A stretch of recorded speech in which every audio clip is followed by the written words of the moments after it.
जय हिंद दोस्तों। So we were discussing the river valley projects in geography और आज हम स्टार्ट करेंगे with the topic of agriculture. सो ये हमारा एक स्टैटिक पोर्शन है जो अभी हम रन कर रहे हैं ज्योग्राफी। इकोनॉमिक्स हमने कंप्लीट करने वाले हैं, एक चैप्टर उसमें बचा हुआ है और इसी के साथ आपके लिए 3 कंप्लीट प्लेलिस्ट अब आपको चैनल पे मिल जाएंगी, economics, history and ecology.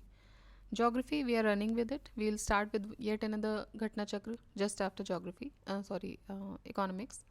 And इसके साथ ही साथ आपके लिए इंग्लिश में जो घटना चक्र दृष्टि करंट अफेयर्स है उसका रिवीजन भी हम मॉर्निंग में करते हैं। तो इतना अभी आपके लिए चैनल पे अवेलेबल है, 3 पूरी प्लेलिस्ट, उसके बाद 2 रनिंग प्लेलिस्ट रहेंगी। इकोनॉमिक्स के बाद will start with one another and I दृष्टि, घटना चक्र, करंट अफेयर्स। तो आप देख सकते हैं, आप जो भी इस समय फॉलो कर रहे हैं, जो भी सब्जेक्ट आप पढ़ रहे हैं उसका रिवीजन आप कर सकते हैं। ठीक है, okay. So let's start with agriculture. Agriculture in India, we have seen the cropping pattern, we have seen the soils, we have seen the natural disasters as well. ठीक है, एंड थोड़ा एक आइडिया हमें रफ लग गया है कि कहाँ कैसी सॉइल है, तो कैसी नेचुरल वेजिटेशन हमने देखा। सो एग्रीकल्चर जो है अब थोड़ा सा इजी हो जाता है, although I am saying in the perspective of the questions given घटना चक्र।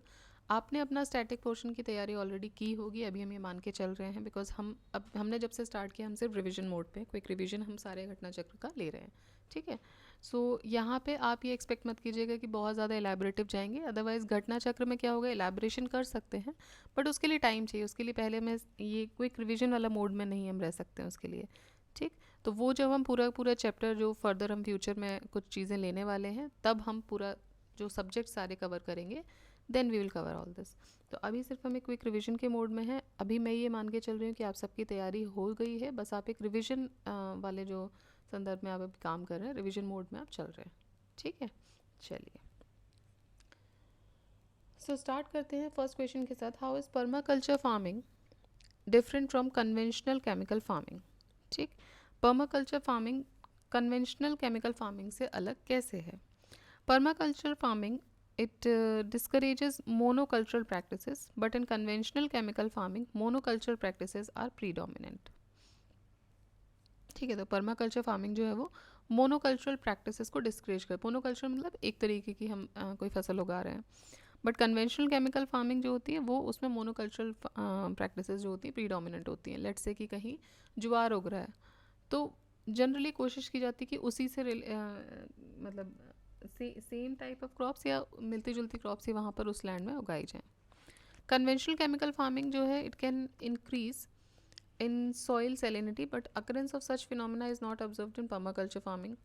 Conventional chemical farming easily possible होती है सेमी एरिड रीजन्स में, बट पर्माकल्चर फार्मिंग जो है वो ईजिली पॉसिबल नहीं होती है इन रीजन्स में। प्रैक्टिस ऑफ मल्चिंग बहुत ही इंपॉर्टेंट है पर्माकल्चर फार्मिंग में, बट कन्वेंशनल केमिकल फार्मिंग में मल्चिंग की प्रैक्टिस उतनी ज़रूरी नहीं होती है। ठीक है, तो देखिए सेकेंड वाला जो स्टेटमेंट है,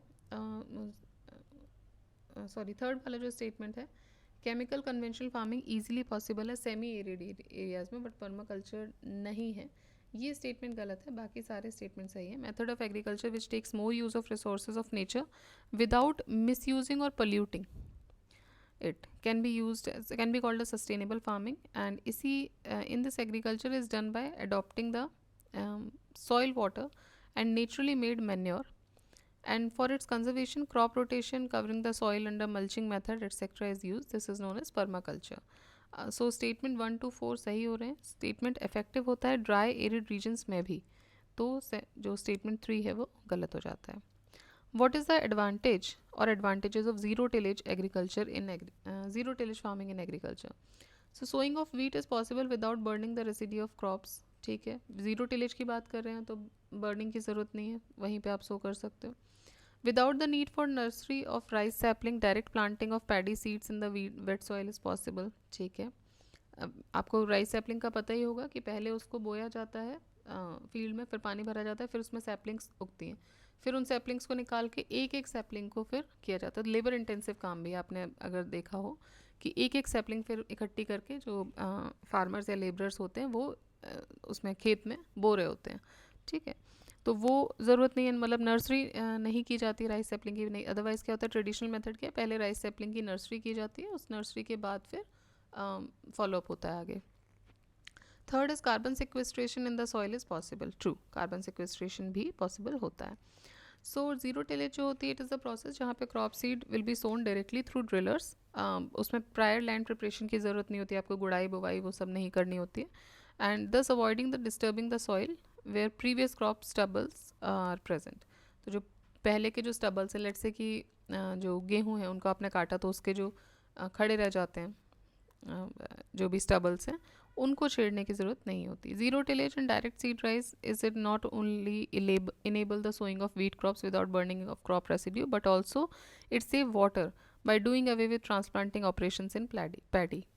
Zero tillage is environmentally safe, reducing the greenhouse effect by way of carbon sequestration. Next देखते हैं, in the context of India which of the following is और are consider to be practice of eco friendly agriculture. Eco friendly agriculture में कौन कौन से आएंगे? Crop diversification, हाँ eco friendly agriculture है। लेग्यूम इंटेंसिफिकेशन, टेंसियोमीटर यूज़ और vertical farming. तो देखिए सारे ही इको फ्रेंडली में आते हैं, एक बार एक एक करके देख लेते हैं। क्रॉप डाइवर्सिफिकेशन का मतलब क्या होता है कि अलग अलग तरीके की नई क्रॉप्स को आप अडॉप्ट करो to the existing cropping pattern consisting with the agroclimatic conditions of the area besides the ground water conditions. ठीक है, तो इसमें आप एग्रोक्लाइमेटिक कंडीशंस और ग्राउंड वाटर कंडीशंस देखते हो। It helps in moving away from non culture and water gulping crops characterizing agriculture practices in India. Legume, legume क्या होते हैं? ये एटमॉस्फेरिक नाइट्रोजन को फिक्स करते हैं। सो इंटेंसिफिकेशन, इसका जो इंटेंसिफिकेशन है वो इको फ्रेंडली एग्रीकल्चरल प्रैक्टिस है क्योंकि वो एटमॉस्फेरिक नाइट्रोजन को फिक्स कर रहा है। सो ये भी एक इको फ्रेंडली टेक्निक में आ जाती है। थर्ड है टेंसियोमीटर। टेंसियोमीटर्स क्या है? एक सील्ड वाटर फिल्ड ट्यूब होता है with a ceramic porous cup and a vacuum gauge at the top. It could be really helpful in providing estimates of soil moisture. इसकी मदद से आप सॉइल मॉइस्चर एस्टिमेट कर सकते हो। तो वाटर कंजर्वेशन में हेल्प करता है कि जहाँ पे सॉइल मॉइस्चर है वहाँ पे आप उगाओ। एक्स्ट्रा इरिगेशन, एक्स्ट्रा जो वाटर रिक्वायरमेंट है वो थोड़ी ये कम करेगा। देन वर्टिकल फार्मिंग, देखिए क्रॉप्स जो इंडोर्स में लगाए जाते हैं they are under artificial conditions of light and temperature. ये significantly it reduce the use of water and pesticides and in traditional agriculture. Vertical मतलब एक के ऊपर स्टैकिंग में जो अब लगने लगे हैं, दैट इज़ वर्ट। अब क्या it is actually if we see the history, Babylon hanging garden अगर आपने सुना हो, सो वो वर्टिकल फार्मिंग का एक सबसे पुराना एग्जाम्पल के तौर पे देखा जाता है उसको। हालांकि प्रैक्टिस में लंबे समय से नहीं है, ये बहुत ही कम जगहों पे इसको देखा है, बट पहला एविडेंशियल जो हम देखते हैं वो उसको बोलते हैं। So it is around I think may be 2500 years और समथिंग, बहुत पुरानी चीज़ है वो। हाँ, बस ये कह सकते हैं कि it is not in the traditional agricultural practices although it reduces the water use, also the use of pesticides और आपके लेट्स से क्रॉपिंग पैटर्न के लिए बहुत इंपॉर्टेंट हो जाता है। नेक्स्ट व्हाट आर द, देखिए आप देख रहे हैं यूपीएससी 2020 में एग्रीकल्चर से कितने क्वेश्चन लगातार पूछे गए हैं। दिस वाज 21, 1, 2 एंड थर्ड हम अभी डिस्कस करने जा रहे हैं। सो इम्पॉर्टेंट चैप्टर बन जाता है from the point of view of UPSC also. What are the advantages of fertigation in agriculture? Controlling the alkalinity of irrigation water is possible. Fertigation की हम एडवांटेजेस की बात कर रहे हैं कि जो एल्कैलिनिटी हो जाती है ऑफ इरिगेशन वाटर वो पॉसिबल, वो उसको कंट्रोल कर सकते हैं। Efficient application of rock phosphate and all other phosphatic fertilizer भी पॉसिबल होता है। Increased availability of nutrients to plants is possible. Then reduction in the leaching of chemical nutrients. ठीक है, so basically efficient application of rock phosphate and the phosphatic fertilizer is possible, ये वाला statement गलत होगा, बाकी statements इसमें सही है। फर्टिगेशन क्या होता है? It is a method of fertilizer application जिसमें कि फर्टिलाइजर को डिजोल्व किया जाता है इरिगेशन वाटर में through drip system. So urea, potash और highly water soluble fertilizers available होते हैं for the use through fertigation. Use of super phosphorus through fertigation ये अवॉइड किया जाता है बिकॉज वो it results in precipitation of phosphate soils, तो precipitate कर जाते हैं। वहीं वो ड्रिप इरिगेशन क्या होता है कि जड़ों पर जनरली आप पानी देते हो। ठीक है, ड्रिप इरिगेशन में क्या होता है? इट इज़ काइंड ऑफ ये लेट्स से बेसिक बता रहे हैं कि लेट्स से ये पाइप है, इसमें होल्स रहते हैं आपके, मान लीजिए आप राइस की सैपलिंग है फॉर, चलिए तो यहाँ होल्स है, जहाँ जहाँ सैपलिंग्स है सीधे वहीं पर पानी जा रहा है, फालतू जो पूरा ग्राउंड भर रहे हैं या इरिगेशन कर रहे हैं वो सब यहाँ पे नहीं दिया जाता, ठीक है। तो ये ड्रिप ड्रिप वाया वाया हर खेत को पानी पर ड्रॉप मोर क्रॉप वाली जो कंडीशंस है वो इसमें जा रही है। सो यहाँ पे क्या होता है, चूँकि पानी यहीं आ रहा है तो यहाँ पे जो सुपर फॉस्फेट्स होते हैं वो प्रेसिपिटेट होने लगते हैं, इसलिए इसको अवॉइड किया जाता है। Who has written the history of Indian agriculture? History of Indian agriculture ये लिखी गई है MS रंधावा के द्वारा। इनका फुल नाम है मोहिंदर सिंह रंधावा। इन्होंने एग्रीकल्चर रिसर्च और ग्रीन रेवोल्यूशन में बहुत इंपॉर्टेंट रोल प्ले किया था। MS रंधावा। MS नाम के लोग एग्रीकल्चर में बहुत इंपॉर्टेंट रोल प्ले कर रहे हैं। MS Swaminathan, MS Randhawa. Agro ecological regions of the country are, तो कितने एग्रो इकोलॉजिकल रीजन्स हैं कंट्री में? According to National Bureau of Soil Survey, India 20 agro ecological zones में बटा हुआ है। एंड हर जो AEZ है, it is uniform as possible in terms of physiography, climate, length of growing period and soil type of macro level use planning and effective transfer of technology.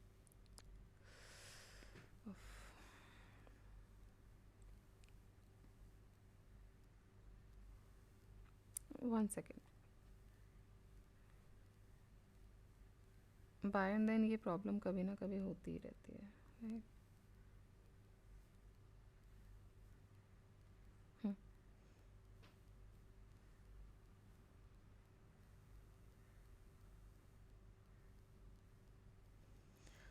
Okay, सो हम agro ecological regions की बात कर रहे थे कि 20 regions में बटा हुआ है। And soil type for macro level land use planning और इफेक्टिव ट्रांसफर ऑफ टेक्नोलॉजी, ये सब इसमें पॉसिबल हो पाते हैं AEZ में, ठीक। Read the following statements and choose the correct option. Statement 1, statement 2, statement 3 ये इस साल का, okay this is Chhattisgarh question, right. So India has been divided into 20 agro climatic regions. Statement 1 है India has been divided into 15 ecological regions. Coverage or area of western Himalaya, cold arid ecoregionia is more than coverage area of western Himalayan region.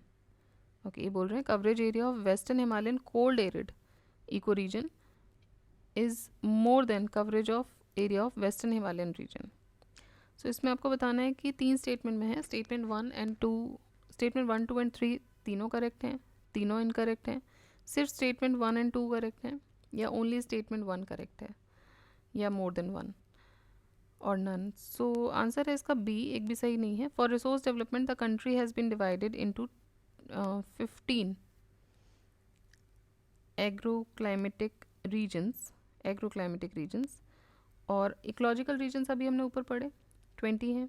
So 15 agro climatic regions में है और 20 agro ecological regions में है। उसके अलावा national Bureau of Soil survey and land use planning के हिसाब से ये इकोलॉजिकल रीजन में डेवलप किया गया है। Coverage area of western Himalayan cold arid region is more than the coverage area of western Himalayan region, ठीक है। सो कोल्ड एरिड रीजन का एरिया उससे ज़्यादा है। Next is the total number of agro ecological regions in India, तो ये 20 हैं।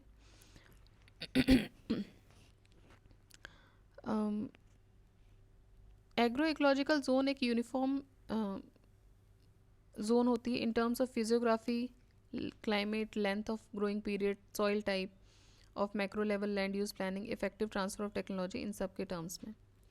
अब देखिए असर्शन रीजनिंग का क्वेश्चन है। Assertion is the dry zone of India has a predominantly agrarian economy. The dry zone of India has a predominantly agrarian economy. It has large potential for the second green revolution, ठीक है। सो जो dry zone है India का वो predominantly agrarian economy है, ठीक, सही बात है।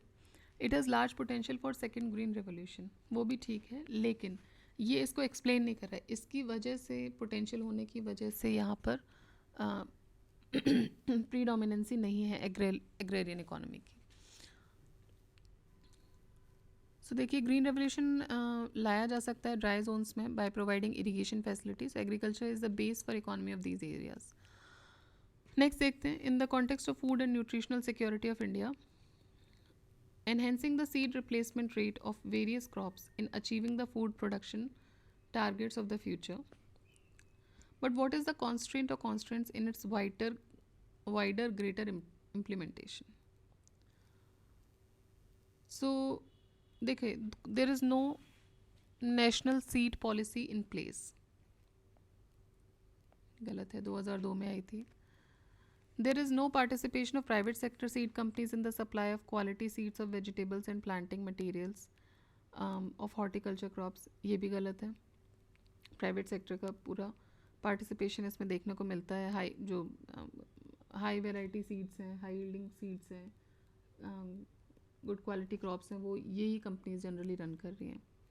There is a demand supply gap regarding quality seeds in case of low value and high volume crops. So हाँ, डिमांड सप्लाई गैप आपको देखने को मिलेगा regarding the quality seeds in case of low value and high volume crops. Alright, so 3 only is correct. The National Seed Policy 2002 is in place in India, so statement 1 गलत हो जाता है. It is not true that there is no participation of private sector companies in the supply of quality seeds of vegetable and planting material of horticultural crops, but they mainly produce the high-priced seeds in lower volume. So it is only available to few farmers. They supply nearly the entire hybrid seeds required for the vegetables. There is demand-supply gap regarding the quality seed in case of low value and high volume crop. So statement 3 जो हो जाता है वो correct हो जाता है. The first agricultural university in the country was set up in which year? So it was set up in 1960. Govind Vallabh Pant university of agriculture and technology. ये पहली एग्रीकल्चरल यूनिवर्सिटी है इंडिया की. इनाग्रेट हुई थी जवाहरलाल नेहरू जी के द्वारा 17 नवंबर 1960 को as the Uttar Pradesh agricultural university UPAU के नाम से पंतनगर उत्तराखंड में. जब स्टेब्लिश हुई थी that way it was a part of UP. Later, the name was changed to Govind Vallabh Pant University of Agriculture and Technology in the memory of first Chief Minister of Uttar Pradesh. The first agricultural university of the country is G.B. Pant Agricultural University. First agricultural university was established in 1960. If safe storage is to be ensured, the moisture content of food grains at the time of harvesting should not be higher than. तो अगर ये चाहते हैं कि safe storage हो तो जो moisture content होता है फूड ग्रेन्स का हार्वेस्टिंग के टाइम पे वो कितने परसेंट से ज़्यादा नहीं होना चाहिए, 14%.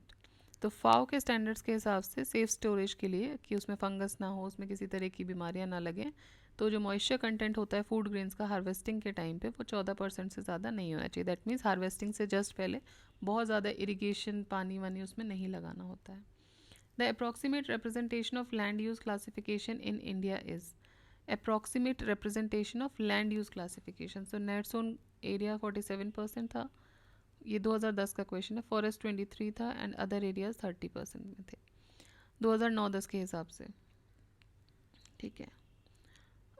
सो क्लोजेस्ट आंसर डी था. According to 16-17 data release by ministry of agriculture, net sown area जो है वो 45.22% है, फॉरेस्ट एरिया 23.36% है एंड अदर्स आर 31.42. तो बहुत कोई डिफरेंस आया नहीं है इन दिनों में. Double cropping in agriculture means raising of 2 crops at different times, 2 crops simultaneously, 1 crop along with another crop या नन ऑफ द अबव. तो देखिए डबल क्रॉपिंग का मतलब होता है 2 crops at different times. The practice of consecutively producing 2 crops of either like or unlike commodities on the same land within the same year, इसको बोलते हैं डबल क्रॉपिंग. मतलब एक साथ दो नहीं उगानी है, 2 अलग समय पे 2 अलग क्रॉप्स को उगाना डबल क्रॉपिंग बोला जाता है. An example of double cropping might be to harvest a wheat crop by early summer and then plant the corn or soyabeans on the acreage for harvest in the fall. So ये practice possible होती है only in those regions with long growing seasons. Cultivation of 2 और more crop simultaneously on the same field, इसको intercropping बोलते हैं. अगर आप एक ही लैंड पे 2 क्रॉप्स एक साथ उगा रहे हो, that term is known as intercropping, ना कि double cropping. Which of the following is chief characteristic of mixed farming? Mixed farming का चीफ कैरेक्टरिस्टिक क्या है? सो मिक्स्ड फार्मिंग मतलब होता है rearing of animals and cultivation of crops together, दोनों एक साथ आप कर रहे हो. So it has equal emphasis on crop cultivation as well as animal husbandry.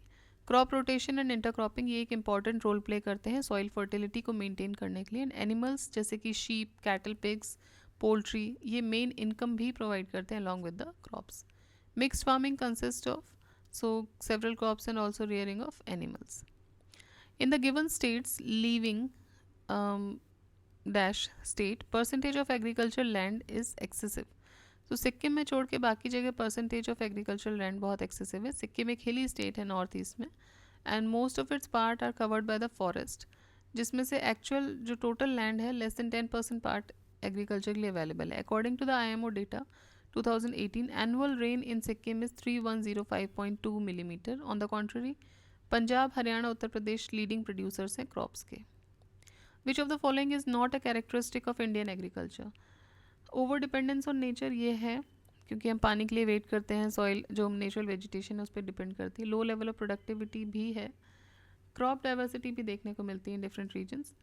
Predominance of large farm ये कैरेक्टरिस्टिक नहीं है। लार्ज फार्म्स के प्रीडोमिनेंस इंडिया में नहीं देखने को मिलता है, क्योंकि स्मॉल और मार्जिनल लैंड होल्डिंग्स ज़्यादा हैं। ठीक है, rest are the characteristics of Indian agriculture. The reason for low productivity in Indian agriculture is over crowding in agriculture, small land holding, traditional agricultural practices. तो ये सारे ही हैं ऑब्वियसली, इसीलिए प्रोडक्टिविटी जो है वो इंडिया में कम है।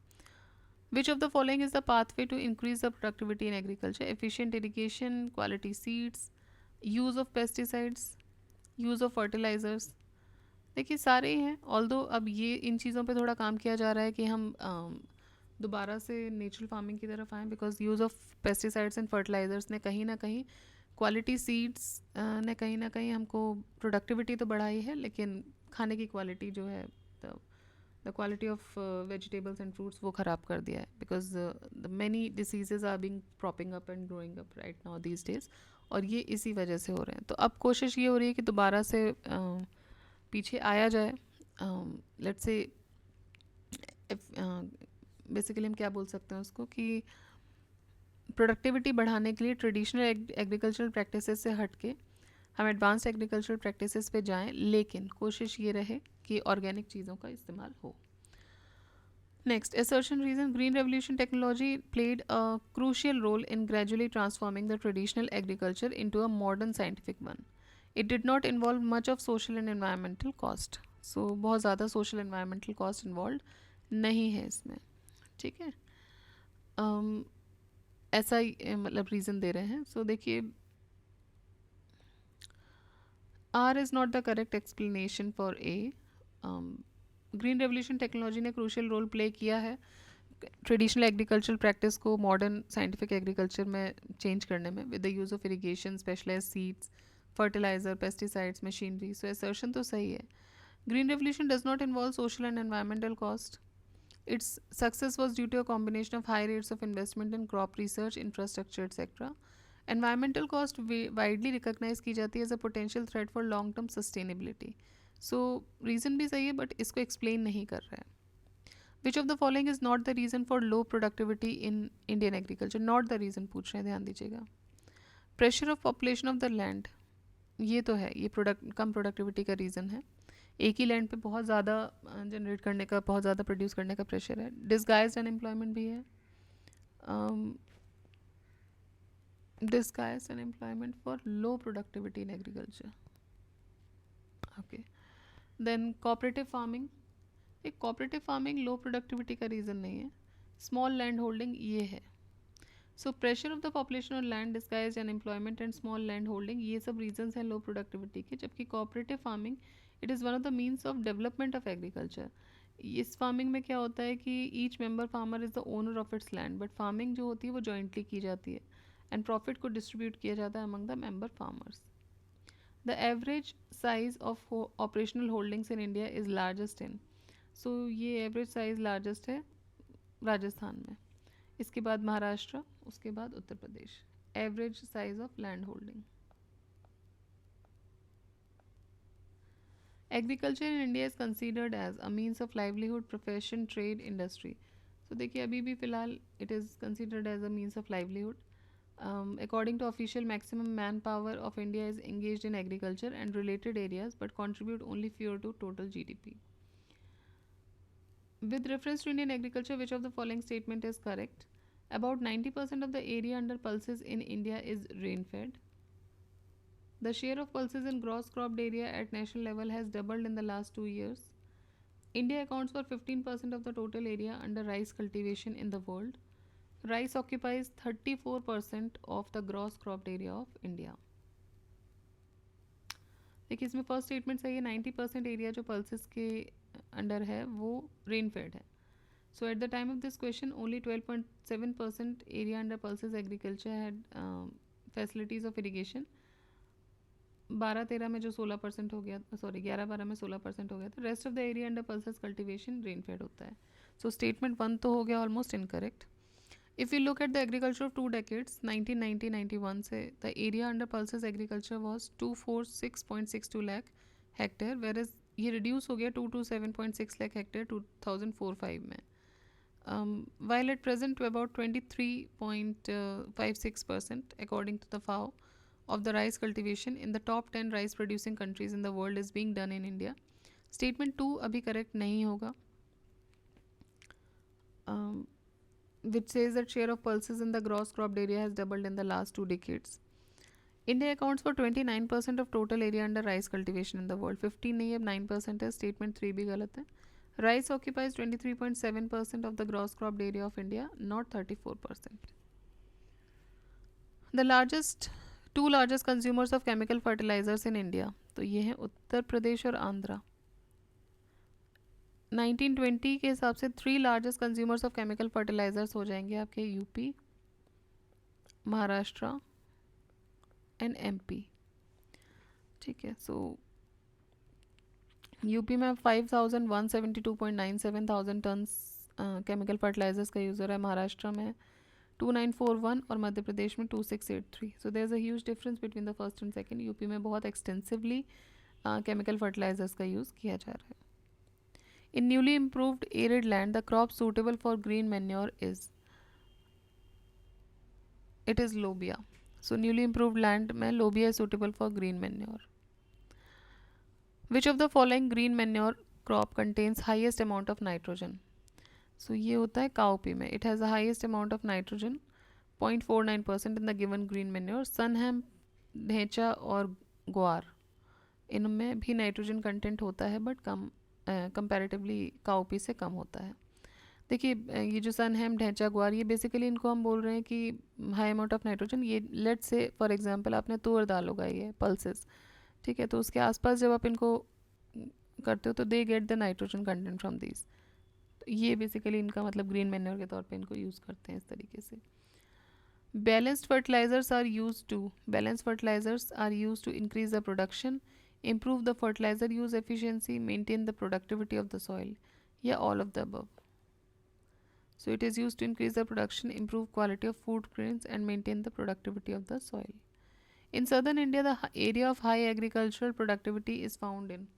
So southern India में area of high agricultural productivity ये तमिलनाडु कोस्ट पे है. High agricultural productivity areas in southern India are coastal areas of Andhra, Tamil Nadu, area of Surat in Gujarat and area of Satara and Kolhapur of Maharashtra. So ये हो जाएंगे आपके high productivity areas. The richest state in replenishable groundwater resource is. replenishable groundwater resource में richest state जो है वो उत्तर प्रदेश है. According to the status of the year 2020, the annual rechargeable groundwater sources of the state in question are as follows. Andhra Pradesh में 24.15, Madhya Pradesh 36.16, UP 72.20, waste Bengal 29.33. ठीक है, तो वैसे ये जो डेटा है ये 2013 का ही अवेलेबल है स्टेट से, बाकी नहीं मिला. बाकी ये जो डेटा है ये 2020 के हैं. With one of the following states is the pioneer in introducing contract farming in India.